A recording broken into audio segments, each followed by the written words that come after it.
Soybean তো বাড়িতে আমরা অনেক রকমভাবেই খেয়ে থাকি। একবার এইভাবে সয়াবিনটা নিরামিষ দিনে করে খেয়ে দেখুন, দুর্দান্ত হয়। শুধু নিরামিষ কেন, আপনারা আমিষ দিনেও করতে পারেন। ঠিক এই প্রসেসেই রান্নাটা করবেন, দেখবেন অল্প তেলে অল্প সময়ে খুব সুন্দর রান্নাটা হয়ে যায়, আর যে খাবে সে হাত চেটেপুটে খাবে। চলুন চলে যাচ্ছে এবার মূল রেসিপিতে। একটা ডিশ বসিয়ে দিয়েছি, তার মধ্যে আমি সামান্য জল দিয়ে সয়াবিনটা লবণ দিয়ে সেদ্ধ করে নেব।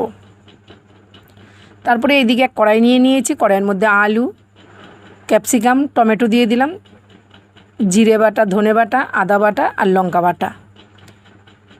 যেহেতু নিরামিষ দিন সেই জন্য আমি এই সামান্য মশলাই দিয়েছি, আপনারা চাইলে পেঁয়াজ রসুন দিয়েও করতে পারেন। সয়াবিনটা সেদ্ধ হয়ে গেছে, আমি ভালো করে ধুয়ে এইবার এইভাবে হাত দিয়ে যতটা সম্ভব জলটা ঝরিয়ে নিতে হবে। একদম হাত দিয়ে চেপে চেপে ভালোভাবে জলটা ঝরিয়ে নিতে হবে। তারপরে সয়াবিনটা দিয়ে দিলাম ক্যাপসিকাম টমেটোর সাথে, তার মধ্যে লবণ হলুদ দিয়ে পরিমাণ করে তেলটা দিয়ে দিলাম, দিয়ে এইবার হাত দিয়ে খুব ভালোভাবে মেখে নেব। এই রান্নাটা কিন্তু হাতে মাখার মধ্যেই স্বাদ বেড়ে আসে। তারপরে একটু মিশ্রি গুঁড়ো আর কাজু কিশমিশ দিয়ে দিলাম। এটা অপশনাল, আপনারা দিতেও পারেন নাও দিতে পারেন। আমার ছেলে খুব ভালোবাসে বলে আমি কাজু কিশমিশটা ব্যবহার করেছি। এইবার আমি হাত দিয়ে ভালো করে মেখে নেব।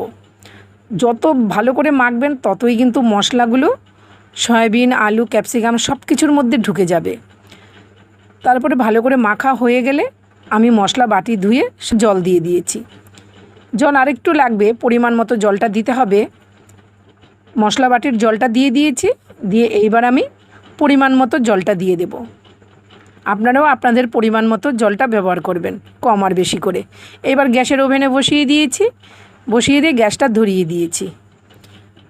ব্যাস, এইবার আমি কড়াইটা ঢেকে দিলাম। তারপরে দেখুন পাশে আরেকটা কড়াই বসিয়ে পরিমাণ করে তেল দিয়ে দিয়েছি, তার মধ্যে দিয়ে দিলাম শুকনো লঙ্কা, কালো জিরে আর দুটো চেরা কাঁচা লঙ্কা। ফোড়নটা খুব ভালোভাবে হয়ে আসলে দিয়ে দেব কেটে রাখা আলু আর কাঁঠালের দানা। তার মধ্যে সামান্য একটু লবণ হলুদ দিয়ে খুব ভালোভাবে নেড়ে নিতে হবে। প্রথমে গ্যাসের ফ্লেমটা হাইতে রেখে ভালোভাবে নেড়ে নিতে হবে, তারপরে ঢেকে দিয়ে গ্যাসের ফ্লেমটা লোতে রেখে দিতে হবে।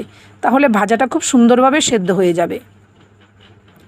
আর এই দিকে দেখুন সয়াবিনের ঢাকনাটা সরিয়ে আমি আবারও নেড়েচেড়ে দিচ্ছি। আলুটা সবে 80% হয়েছে, সেই জন্য নেড়েচেড়ে আবারও ঢেকে দিয়েছিলাম। আর এই দিকে ভাজার ঢাকনাটা সরিয়ে দেখাচ্ছি আপনাদের, দেখুন কত সুন্দরভাবে সেদ্ধ হয়ে গেছে। একদম অল্প তেলে ভাজাটা করেছি। এইভাবে ভাজা করলে ভাজাটা একটু পুড়বেও না, অল্পতেই দেখবেন সুন্দর সেদ্ধ হয়ে যাবে। আমি যেইভাবে বললাম গ্যাসের ফ্লেমটা হাইতে রেখে প্রথমে নেড়ে দিয়ে তারপরে ঢেকে দিয়ে গ্যাসের ফ্লেমটা লোতে রাখলে ভাজাগুলো খুব সুন্দর হয়ে যায়। এইদিকে সয়াবিনের ঢাকনাটা সরিয়ে দেখিয়ে দিচ্ছি, আলুটা খুব সুন্দর সেদ্ধ হয়ে গেছে। এবার নামানোর আগে দিয়ে দিতে হবে গরম মশলা গুঁড়ো আর একটু কাসুরি মেথি। ভালো করে কাসুরি মেথি দিয়ে এবার নাড়িয়ে চাড়িয়ে দিয়ে দিলাম 3টে চেরা কাঁচা লঙ্কা। ব্যাস কমপ্লিট হয়ে গেল আমার এই হাতে মাখা সয়াবিনটা। একটা পদেই কিন্তু পুরো খাবার কমপ্লিট হয়ে যাবে, কিন্তু এক পদে তো খেতে নেই, সেই জন্য আলু আর কাঁঠালের দানাটা ভাজা করলাম। একটা বাটিতে আমি সার্ভ করে নিয়েছি, ভালো লাগলে শেয়ার করে দেবেন। দেখা হচ্ছে নতুন রেসিপিতে। আজ আসি, ভালো থাকবেন, সুস্থ থাকবেন, টাটা।